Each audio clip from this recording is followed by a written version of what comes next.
part of the Press Play Podcast Network. Look up in the sky, it's a bird, it's a plane, This is Jason J. Lewis, the voice of Superman on Justice League Action. This is Mark Wade, writer of Superman Birthright. You're listening to the Krypton Report.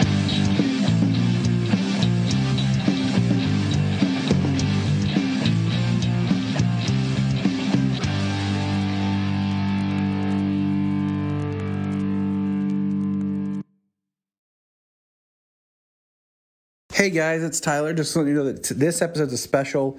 It's the audio from a video that I was part of when I did the Multiverse FunRaiser this year, where I got to interview Black Lightning himself, Mr. Cress Williams. Now, this is an abridged interview. If you want to check out the full interview, please check out our YouTube and you can find the full conversation between Keisha, Cress, and I.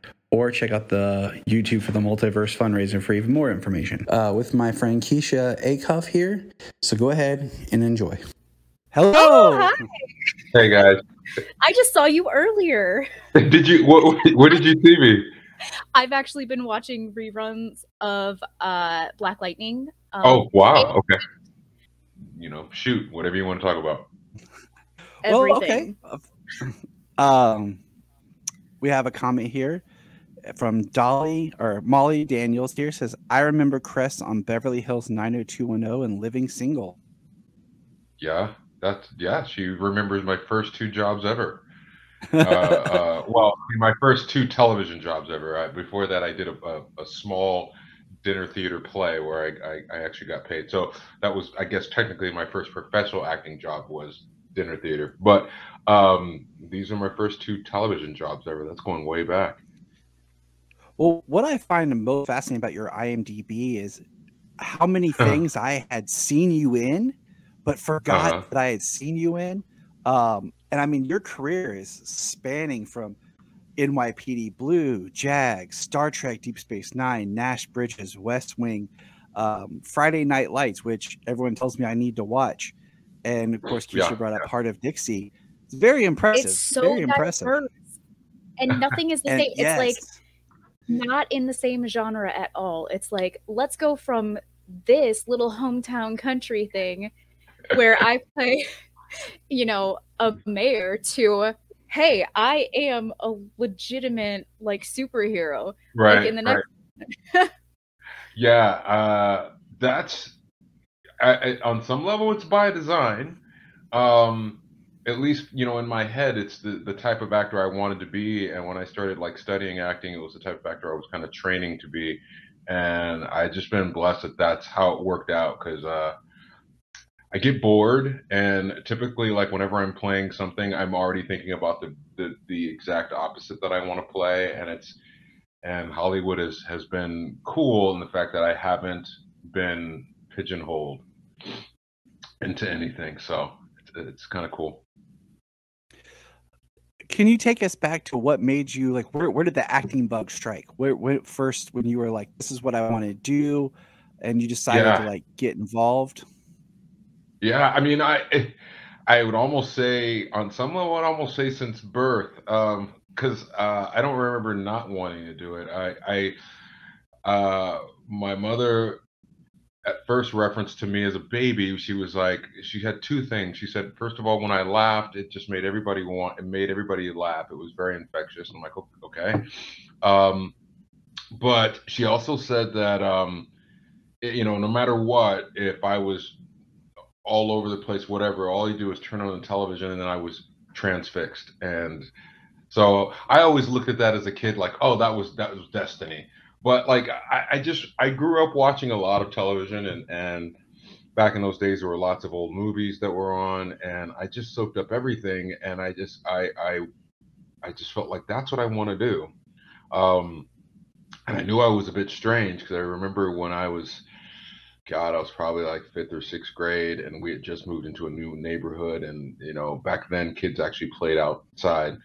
And you basically, when you wanted to make friends, you went outside, and the neighborhood kids on the street, and you started playing. And I remember I met these kids, and we were all kind of going, what do we do? Do we want to go play hide and seek? Do we want to go do this? Do we want to do that? And I, for some apparent reason, chimed in and go, let's have a singing contest.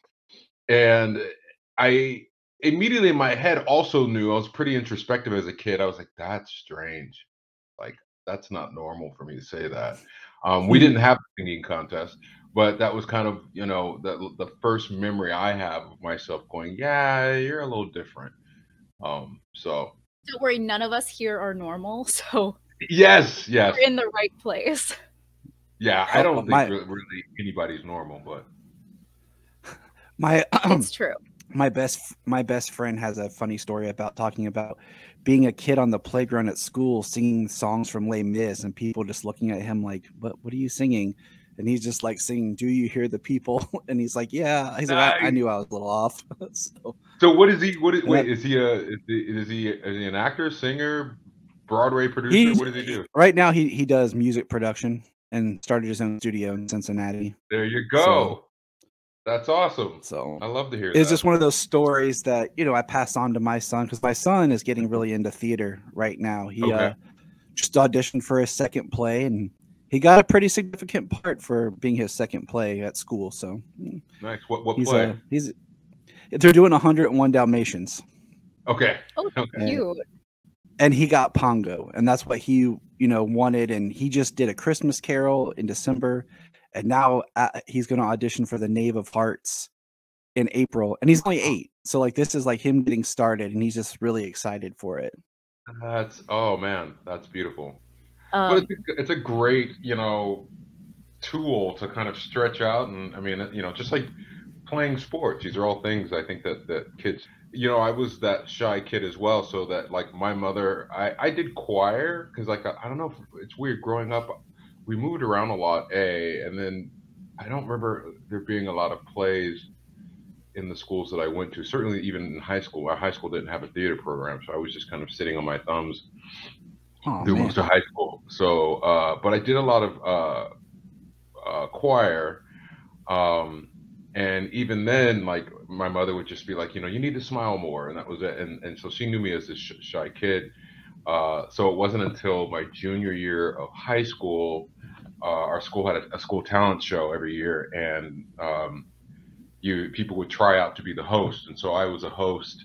And as a host, you're kind of writing your own intros and outros, describing acts, and so it was the first time she saw me. Actually, I was up there. I was doing like Michael Jackson impersonations and all these different little sketches. She's like, "Oh my God, that's my son! Oh my goodness!" So, that's so cute. Yeah, that was the only indication that I was going to be an actor. And to her credit, when I actually came to her and said, "No, this is what I want to do with my life," with her seeing no experience of it, she was just like, "Yeah, go for it," as opposed to like, "You are a shy kid, do something else." She was very encouraging, so that was cool. Well, we're glad that she was encouraging, because if not, literally one of my favorite shows would not have one of my favorite actors in it. So Heart of Dixie, because Heart of Dixie is actually one of my favorite series since it came out. Thank you. Watched it probably a good 5 to 6 times from beginning to end. Yeah. Really bad ADHD, so each time I forget half of it, and then it's like I'm rewatching it the same way every time, like a different way every time. So that's amazing. I had so many different shows that I wish I had ADHD, and I wish whenever the show I love, I was like, I wish I could erase my memory and watch it again. That's awesome. Thank you so much. You're welcome. Well, we're very excited to have you here, Mr. Williams, and thank you for being part of this and giving us your time so we could chat and raise some money. Yeah, awesome. I'm very happy to be here, honored to be here, and let's raise some money and that was such a Heart of Dixie. It's funny because the people I understand, I've seen people over the years who are like you, who watched it like many times over, and people come up to me and said, "Oh, whenever I'm sick, it's the show that when I'm in bed sick, I just got to put it on and watch." It's a comfort show for me. Yeah, exactly. And it was really cool actually to be on a show though that was like not only the show itself, but like even the environment was so family friendly. At the time, my oldest, who's now 17. She was, much younger, and it was her first times really on sets, and they were so welcoming, and it was a cool place for her to be. So. Well, see, my first daughter is Dolores, and my son's name is James. Nice. So I can pretty much pick whatever at this point. Yeah. That's awesome. That's awesome. My grandma's nickname growing up was Crick or Cricket. So just because she would run in the country and play in the country and everything. She grew up in the country and everything. So. It's funny, and this is like just happenstance, because it was like a couple nights ago. I already knew this, but we were at the dinner table talking. I don't know how it came back up again, but my wife at one point, someone just started calling her Cricket. She's like 5'3", and she's got these big, beautiful eyes. So at different points in her life, she's like, people would just want to call her these cute names. And at one point, somebody was calling her Cricket, and we all just kind of like went like, what, why? That's horrible. I already knew it. But my nickname is Bug. I am also very tiny. I'm 5'1.5". Bug too. That's crazy. How tall are you? I'm 5'1.5". Okay. Yep. That's what my father-in-law calls my daughter. Calls her Bug. And so, yeah, my entire life growing up, I was called Bug or Boris, because my sister's name is Natasha. So Natasha and Boris. Yes. I got the short end of the stick there. Yeah. But basically, I was short, so they just went with it. Wow. Yeah, my youngest daughter, her middle name is June. Named, and my father was Oscar Williams Jr., and everybody called him June. So we gave her the middle name June, and we're trying to get Junebug to stick. So I get the Junebug did stick for me. I was born in June, and my nickname was Bug. So. Nice. Yeah, I mean, we were hoping, because we already knew that we were gonna. Her middle name was gonna be June, and her due date was in June, and we're like, I hope it's not, because people always think like, oh, that's why you named her June. Fortunately, she decided to, she's like, no, I don't want that moniker, so she came May 31st, but so that people can't attribute to June, because it's a different reason for June. But yeah, anyway. That's smart. Good for her. She made the call. She knew what was going on. Thanks. That's like when my son. Well, I mean, it's like my son. Like, my wife was pregnant. I was like, please be born before Daddy turns 30. And he was born January 12th, and my birthday's February 12th. So he came 1 month before I turned 30. So I was like, oh, all right. He's already got a little bit of a smart aleck in him. I love it. I love it. Yeah, kids do that. They do that. They do. Now, Mr. Williams, I have a couple questions for you. Yeah. Looking at your history and the characters you play, I have to ask you, are you a comic book fan? So, yeah, in a tangential way. Like, I didn't grow up reading a lot of comic books. I didn't have a lot of money. But I grew up, like, as I said, digesting everything that was on the screen. So I grew up watching every cartoon I could think of, and any comic book movie. I mean, to this day, I'm still a bit of, it's so funny. Nerds are kind of like, this whole thing of nerddom is like kind of, it's we were talking about it the other night, because we were watching this cooking show, and it was all these these baking people, and I was like, oh, these are like baking nerds, because they have all these circuits of baking competitions. And then we were talking about, well, yeah, there's nerds, there's cosplay, and there's cosplay nerds, and then there's, there are actual food nerds, and I didn't say it out loud, but I was wondering, like, well, we're kind of like, my wife and I were like kind of like universal nerds, because I kind of nerd out on a lot of different things: sci-fi, fantasy, food, like all sorts of things.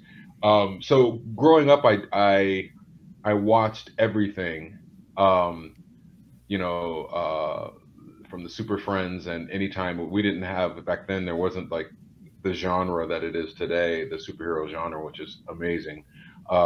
So I know a little bit about a lot, if that makes sense. Oh yeah, totally makes sense. I just, I remember, watching Lois and Clark. I thought that's the first thing that popped in my head. Yeah. And I was like, wait a minute, I know that guy. And then I was like, oh my gosh, it is him. I was like super excited. And it just, because you did Baron Sunday on Lois and Clark. Can you tell us a little bit about that? Because I'm a huge Superman fan. Right. And everything. So, you are part of the super family in several ways, and we'll get there as we talk. But what was it like being on Lois and Clark at the time? It was cool all the way from like, even the audition process, right? I mean, I went into the room and generally I'll say the whole like, group that is actors. Most of my career has been pretty pleasant, even sometimes downright helpful. I've been in waiting rooms with actors where actors are looking out for each other and like giving each other like tips, like, hey, they just said this, so just so you know. And not really like that cutthroat type of thing. But I do remember going in for that audition, and I can't remember the actor's name, but I remember it was an older actor, because Baron Sunday at the time, I even felt like it was written for somebody older than I was at the time. But I had the audition and I went in, and I remember in the waiting room, this older like journeyman actor, I walked in and he's like, look at Youngblood trying to get a job. And I was like, what is going on? And it was kind of like with a little bit of venom to it and a little bit of like, I'm like mean girling me a bit. And I always like thought about it later on when I did the audition and I got the job, and I was like, oh man, if I could have seen him like right after, I'd be, look at that, Youngblood got your job, And so I remember that. I want you to see him now, just so that you can say that. Okay.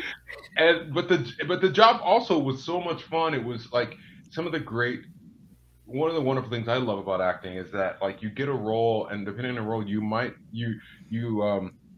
you gain insight into something you don't know about, or you get to work on something that's not your world. And so, Baron Sunday was a magician, like under the guys, and they didn't realize like, wait a minute, his magic is actually not tricks, they're actually real. So before shooting, like they partnered me with a magician. They let me go to the Magic Castle. They taught me some little things. I remember I had there's this little thing. I still have it. I have it somewhere, like in kind of my little memorabilia, where it's just like this little hand thing that fits in your hand. So from this side you can't see it, but it's almost like a version of a lighter where you can just boom, and then flames will light here, and it's got like a little cotton ball that sits on it. You douse it with kerosene, and then you boom, and it looks like fire's coming. So all these little things that I got a chance to like explore. It was the first time I wore contacts, because I had these I think they were cat eye contacts at one point when I transformed, and then I also was very excited because I was very, very much aware of like, wait a minute, I'm like, I don't beat Superman, because nobody ever beats Superman ultimately, but usually people get caught and I get away. Like I was like, that's rare. I went against Superman and made it out, because I just mysteriously get like, I don't die, I don't, but I don't get caught either. And I think I'm very proud of that. You should be. You should be. And as Kristen has said, Baron Sunday was an amazing villain, and I found it to be like a really unique kind of character that I think the character should reappear somewhere and be back. That would be really cool. It would be a great character, like just to see resurgence in comics or shows or somewhere. Yeah. But it was because he never got caught, and he got away. So even for a second there, I was even like, oh, maybe I'll get a chance to come back. Obviously not, but it was a lot of fun. I love those moments where you get to like pick up a new skill. Whether it be like I picked up boxing, when I was in a play playing Joe Louis, and just these things that you just kind of grab. And I haven't used it yet, but I remember when I was in college, we were about to do a production of Three Musketeers, and so I took fencing and picked up fencing, and we were a bunch of theater nerds, so you would catch us at our parties dueling each other for fun. That does sound fun, though. It was oh my god, it was tons of fun. It was better than like improv games. I mean, which I got tired of those. So just being able to nerd and geek out like that with friends after school and stuff like that. So I can definitely tell that you had a lot of fun fencing and stuff like that, because Oh I yeah. had the same experience with my friends, just we had foam swords instead.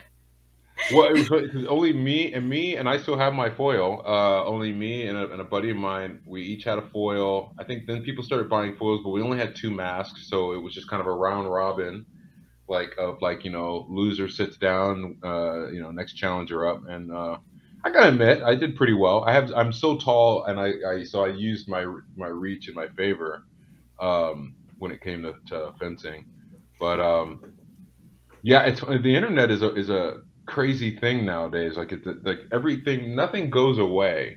Back in I was probably seventh and eighth grade. Um, a friend of mine, his father had built a radio tower on his roof, and so he was an engineer. And my friend, he had all this radio equipment in his bedroom, and he would just buy albums after albums out. He had like a huge album collection, and so he had a tiny radio show. That I guess if you were, we never attempted it, but I think the idea was that if you were really really close and you to his house, and you could maybe play with the dial and maybe find it. And so I mean, it was his baby, but I came on, and we used to call it KQRM, the Kings of Quality Rock Music. Um, Nice. and he Nice. was like, the DJ, and I was kind of his sidekick, known as Dr. Gorilla, and I'd be like, Dr. Gorilla. And Nice. we That- would I literally love play that. albums, and like seriously play like a real radio station. We'd play albums like we made sure we didn't step on the lyrics, so you kind of intro a song in the musical intro and get out before the lyrics start. And like it was serious. I'm sure he has them recorded on cassettes somewhere, but I don't know where they are. But yeah, those wonderful things you do. If you ever find them, though, Oh let yeah. me know. I would love, yeah, I would just be curious because at the time, we felt like we were doing some really cool stuff and we were really professional. But I don't know. It's like We those old also home felt videos like- I find. You was like Yeah. the home videos. My brother and I used to make movies all the time when I was in high school. Like anytime I had a report, I taught my teacher to let me do it as a video report. And my brother and I would go make a movie. I did a Star Wars book report. So basically, part of it was me and my brother just lightsaber battling on camera. And Of course. that's so that's what I got away with. It was awesome. This is high I school era. in high school, I took video production in class, and I still have all the DVDs that they're burned onto, and thankfully they are only in DVD form, because I don't think I ever want those seeing the light of day ever. We thought that we were doing great. Like we got an A+ on the projects and stuff like that. But looking back on it now, I'm like, that is not my calling. Oh man. Well, I know as an actor, like and discovering, I think over the holidays, we had a lot of people coming through for dinners, and we have friends over for dinner pretty frequently, and conversations that get tossed around. And a lot of my friends are actors in some regard, doing commercials or whatever. And I remember one Thursday night, somehow we got talking about like, because I haven't really had a prominent commercial career. I tried it for a little while, and it just didn't work out for me. But I did do a couple of commercials early on in my career. And so I was like, yeah, I did these things. I did a Taco Bell commercial, and I'm kind of describing the commercial. And I'm like, yeah, I did this weird, Miller Lite commercial, and I described the commercial. And I just, again, sometimes I maybe old or seem older than I am, and I just didn't even think about it. And next thing you know, a buddy of mine's on his phone, and he's like, I found them. I'm like, wait, what? And he's like, yeah. And so he finds these old commercials, and They're then never going away. they're never going away. And then literally like right before Christmas, we were talking again, another conversation about old stuff, and I was talking about this pilot. I think it was probably the first pilot I ever did, that didn't get picked up, and it was this pilot called Rolling Thunder. And I like, again, you gotta have a tough skin. So I'm like, I'm fine. People watch it, that's fine. But it was this weird. It was like it felt like it was going to be a Saturday afternoon show as opposed to like an actual primetime show. They were really trying to turn it into a real show. It was called Rolling Thunder, and it was a group, like this weird A-team like group of people. Nice. You know, we had the computer genius and the sexy girl and, you know, the ex-military, and we all had different vehicles that shot non-lethal weapons. So all I remember is I think I was ex-military, and I remember I had a Humvee, like the old school Humvees. Somebody had a big dually truck, and somebody else, and they shot things like, you know, like oil slicks and glue that would stick bad guys up against the wall, and it was pretty bad. But I would have loved it, honestly. And it does, like we said, the John Ritter Foundation. Now, Chris, do you have any? Were you ever blessed to meet John before? Did you ever have any past history? Man, I wish I had. No, I grew up with John like so many people. I mean, you know, I think I have seen every episode first and foremost, because I am that old, of Three's Company, like as it was airing. And I think he was. I just, you know, he was such a like physical comical genius, you know. It's almost like, especially for our time, like it's like, you know, like a kind of a version of a Buster Keaton. I would put him alongside of like maybe even like a Lucille Ball, and like his physical comedy was impeccable. But I wish I had. Yeah. So we thank you for, you know, just being here to help us with that. And you've been talking about commercials and theaters and things, but something else that you were part of that was awesome was you voiced John Henry Irons in the Superman, Death of Superman, Reign of Superman films. What was it like to kind of do voiceover? Because I didn't see a lot of voiceover type stuff on your IMDb. How was that different for you and bringing that character to life? It was really, I mean, it was just so cool because, you know, like I said, I didn't read a lot of comics, but I did watch a lot of cartoons. And so it was kind of getting a chance to really like scratch that itch for the younger me. And, you know, and the journey was funny because like, I think, you know, it was a 2-part movie. So I came in the first time and did, in the first movie, I had very little, and then I had more to do in the second. And it was in between recording those that Black Lightning happened. Like I was there with her, and then when I came back to do the second one, I was like cast as Black Lightning, and I was doing that. And then I remember when we did a premiere in New York, and at that point I was Black Lightning. So it was like I was like, man, I'm like firmly in the DC family. It was really, really kind of cool. But like, you know, doing voiceover, I've kind of come to voiceover late, so that's why there's not a lot of my IMDb. I'm starting to do more of it now. It's a lot of fun, you know, to just kind of roll out of bed and get ready to do something.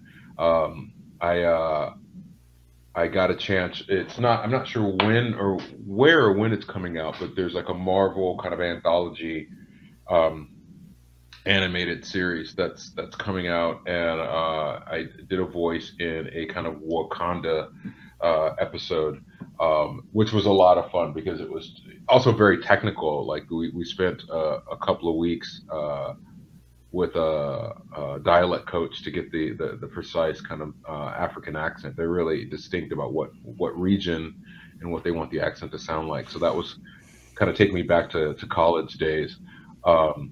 To pick that up and then to kind of put it in. But like voiceover is just it's a version of acting. It's interesting, but like because all the in between, it's all about, you know, like bringing these things to life. But all the in between, you kind of toss away the listening and the kind of silence, because that doesn't play in animation. It's really all about on the words. So it's a little different muscle, but it was a lot of fun. That sounds awesome. Yeah, that was one of the questions that we had was, will we see Black Lightning one more time in Flash's final season? I've actually had a couple of friends that actually asked me to ask you that. So no, of course. I imagine. I at this point I would say, because I haven't, they're usually really good about reaching out like way ahead of time, and so um, I would probably say not. I mean, I haven't had anybody like reach out to me. Like it was interesting because the last time I was on, I was literally still in the midst of finishing the final season of Black Lightning, and almost a year before I even went and filmed it, they reached out and said, "Hey, will you like to come back and do this?" And I'm like, "Yeah." I mean, that's like almost like 6, 9 months away, but at this point, yeah. And so we made it work. Um, but I kind of felt like, oh, it probably was the last time. On a technical note, like my suit was falling apart for some reason. I mean, it was a fight to keep so the lightning bolts, they're practically lit with Mhm. batteries on my suit. And for some reason, like, it was almost like my suit was going, "This is my last go around," because it was like take after take, they would go out, and then we'd have to like, scramble to try to get them back on again. And it was really bizarre, but Okay, nobody's but reached out. So, I do need to put this out there in the universe because I think it really needs to happen. yeah. But can we please bring Black Lightning back? I Oh, feel like uh so I feel like it didn't get the justice that it deserved. So I am a huge like superhero in general fan. So okay. I binge watch all of the superhero seasons that I can get my hands on. Hmm. It's a problem. And I feel like there was so much more that could have happened with the show. Yeah. And just ending it, I feel like we didn't get like as much closure as I wanted personally. Right. Like I don't know, maybe I'm just being stubborn and No, I don't but think so. I'm like I would like some more, please. Thank you. Yeah. I mean, I agree. I mean, I think I envisioned.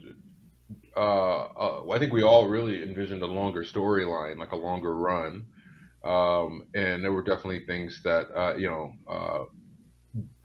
avenues and directions that I thought we could have gone that we didn't. At one point I kind of thought it'd be really cool if we had transitioned into Jefferson leading the Outsiders, and you could I have know really. that they talked about a couple Yeah. like spin-off series. Yeah. Well, that really, I felt like it really lent itself to that, and then you start to branch off, and in a sense create another, not Arrowverse. We were like, I think we would always talk about, oh, this could almost become the next Lightning verse if you start to branch off, you start bringing in Static Shock and all these different characters. It really I'm could. okay with that. Though, like, literally put it in all the different directions. I will watch it. Yeah, I hear you. I'm a The binge thing watcher was, of everything. Oh, we got. what was it like working with Bill Duke? Oh man, yeah. So I mean, for those who don't know, and I mean, hey, if you've watched anything, you will realize you've seen Bill Duke everywhere, and he is just, especially his most of his persona in life. I mean, on film, has been this like ominous. He plays a bad guy so well, and what's funny is that in life, he's so not like that. He is like the sweetest man. He's got great corny jokes and stories, and but I found, and so he was just so much fun to work with, and he kind of he's part of what I found is a consistent trend is that a lot of the actors out there that you see who are really good at playing bad guys and who play like bad guys all the time, when you meet them in real life, they're actually the sweetest. They're so the opposite. And I'm like, maybe the reason they can play bad guys so well is just because they are so sweet and they get to just explore another side. But like I worked with Donald Sutherland so many years ago, and he's played tons of bad guys, and he was like the funnest, warmest, great guy. Bill Duke was the same way. They just a great time to be around. Now, I do want to say one thing about Black Lightning as a show is your portrayal of Jefferson Pierce actually changed my life. Straight Wow. up. Wow. You are like the amazing the first father season. that everybody Well, Yeah. I watched, Black Lightning, and I started because I love the idea. I have 2 small children, Okay. I had 2 kids, and I love the idea of this superhero who's, he's retired, he's done all this, but then he picks it back up and he's dealing with the father aspect. I thought that was a great fresh take. But what I Yes. loved was Jefferson Pierce as the high school principal, and it actually made me change my career to go back into something I had thought about years ago, was teaching. And I actually decided when COVID hit, I started putting all my effort into getting my teaching license and shifting into that. And it just what you did as Jefferson, not just Black Lightning, but within the school, impacted me to like, that's the kind of person that I want to be more like as a character, so your portrayal of just Jefferson, is effective, and I just wanted to let you know that. Thank you so much. Only were you a fantastic father figure throughout that movie, like even at the beginning where you and, oh my gosh, I can't remember your wife's name in the series. Lynn. Even though you and Lynn weren't together, you guys still had that full family. Like, you supported each other and you still kind of leaned on each other and stuff like that, which was fabulous because a lot of the times that's not how it works in a home that's split up. Right. And then, like he was saying, me and my husband were discussing this a while back. You as a principal, and even when you were just a teacher at the school, you made such an impact. I know it was just television, but you made such an impact on children's lives. Like, when they took you out from being principal, like, all the students were like, basically, go out and be a good person. And your whole staged, when you were up on stage saying, hey guys, I'm not going to be principal anymore, and they all stood up in support of you, like, I think honestly all kids need that kind of role model to look up to. That role model. Yeah. And even no, go ahead. I'll say, even rolling into like one of my favorite things is, like, I was so happy when you were brought into the Crisis event because I loved your interaction with Grant. Yes. When you two had that scene together, like, I was like, that's the show that I want. Like that, because you had this similar with the lightning powers, and like, I was just like that, listening to you two talk, like, I was like, that's the show. Like, I love the way these characters, and I even have my right here, a little pop of Black Lightning right here. Awesome, I got here as part of them. But that's what awesome. was it? I mean, not being the comic book person, and auditioning for Black Lightning, what was it that made you want to do it? Was because I know originally the project was set up at Fox and it was going to be like a little bit more of a darker drama, and of course there's always the behind the scenes changes. What brought you to the character? Because there's a lot of social justice that was brought out in the series. What drew you to want to be Black Lightning? Well, the thing is like, I honestly, because I am a huge superhero fan, so I've been wanting to play a superhero for a very, very, very long time. And as soon as it started to be a thing where it was like, oh, there are movies and even before TV shows really started to happen, I think some of the early Arrowverse shows started happening. It was something I wanted to do, and I remember I went to church with a guy who he ended up writing. He's a writer, and so he ended up writing. I think he did Jessica Jones, and then some Luke Cage. But he was the first person who came up to me. I remember at one point in years and years and years before, I think it's probably even before Black Panther, he was like, "Oh my God, dude, you should play Luke Cage." And I'm like, I didn't know. I'm like, "Who's Luke Cage?" And he's like, "Oh, it's a superhero and da da da da." I'm like, oh, okay, cool. And then I wound up getting the actual graphic novel of Jessica Jones and reading that. And then later on that started happening, and I went and auditioned for Luke Cage, and I honestly really, just things that were going on in my life, I thought I was going to get that job. And all my friends, I usually keep my business kind of private, but everybody knew that I wanted to play a superhero. Everybody knew that I wanted the job. and I didn't get the job, as we all know. And I was like just heartbroken, and I was rocked, and I reached a point where I was like, well, I'm on the other side of 40. Maybe this dream of playing a superhero as a bucket list thing is like just not going to happen. Maybe it's just passed me by. And then, like everybody else, I saw in the trades, as they say, about Black Lightning being done at Fox. And I didn't know of the character of Black Lightning. I just was, and I guess I had been so burned from really, really wanting the Luke Cage thing that I was just like, oh, that's interesting. And I was kind of like, if that comes my way, we'll see what happens. And then I saw that it had moved to CW, and my agent, I reached out to my agent. I think I reached out to when they were at Fox, and he said, no, you're on the list to be considered. So when it's time for them to audition, trust me, you're on their list. I'm like, okay, cool. So then it got moved to CW, and then all of a sudden I got a script, and it's like, here's the audition. And I read that first episode, and the hair in the back of my neck was standing up. I was just like, I told my wife, I'm like, oh my God, you got to read this. And I don't always tell her to read something. I'm like, you got to read this.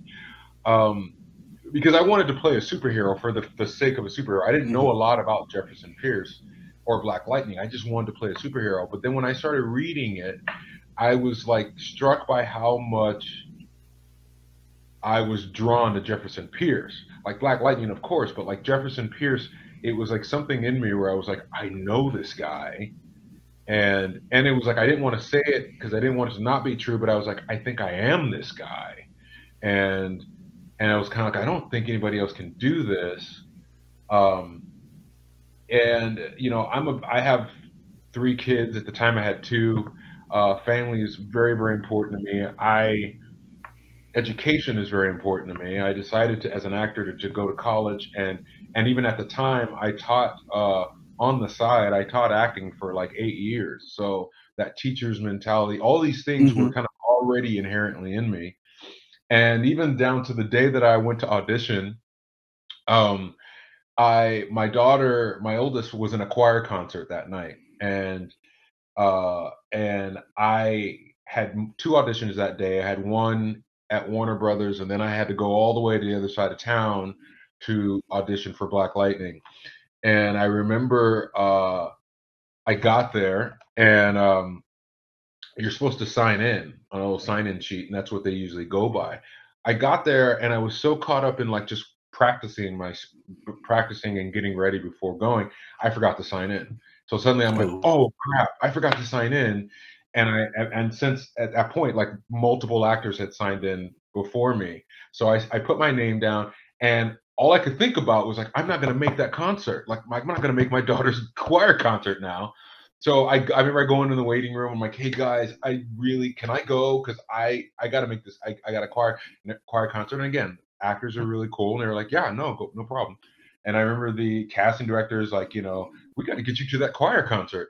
I'm like, yeah. And so I did my audition, and I felt like I did a solid job, but it wasn't fireworks and stars. It was just kind of I just did what I knew I needed to do. I got on my motorcycle, and I made it to the choir show in time. And within a couple of days, they were like, oh, they want to test you for this. I'm like, okay. And I went in and tested, and then they made me wait for, I think, a good couple of weeks, because they were like, here's the thing. And my daughter heard it, and she doesn't really understand Hollywood. She's like, you're the guy. This is what they said. You're the guy. But when you test, that's the last step. That's when they take everything towards the network to say, here are our choices, pick. They never want to take just one person to a test, because the network needs to have choices. And they don't want the idea of they bring one person and the network says, we don't like that person. What else do you got? Now we got nothing. Good, start over. So they never do that. So they're like, you're the guy, but we don't have any other choices. So they're going to go out and audition some more people, which they could audition more people. I had to explain this to my daughter. She's like, you got the job, right? I'm like, no, And she said, but you're the guy. And I'm like, no, no, no. They're going to go off and audition more people. They could go find another guy. Like, well, I'm glad they didn't. yeah. So, you know, so it was like a week or so later that they finally called and said, job's yours. And I just, you know, again, all the way through it, like Jefferson, I wanted to play a superhero, and I was really happy playing Black Lightning, because when you're playing a superhero, it's like playing two different people. There's the alter ego and there's the superhero. And but I fell in love with Jefferson Pierce, and was so proud of that, of what he represents. I've seen kids out in the world, grocery stores and stuff, and who recognize me, and I realized, I was like, this is someone that they can be proud of, that I can be proud of representing. I mean, he represents family and education. I mean, Exactly. He's probably one of the most noble alter egos of a superhero I can think of. Yeah, actually, That's why, yeah. And yeah, you're pretty much awesome. Is what I'm that's basically. You know, that's why, like I said, it just, the character impacted me as like a father and as just a person of what I want to mature and grow into more. Because, you know, I'm not old, but I'm older. Like, I just wanted to change, and the character, you know, was definitely like an inspiration for that.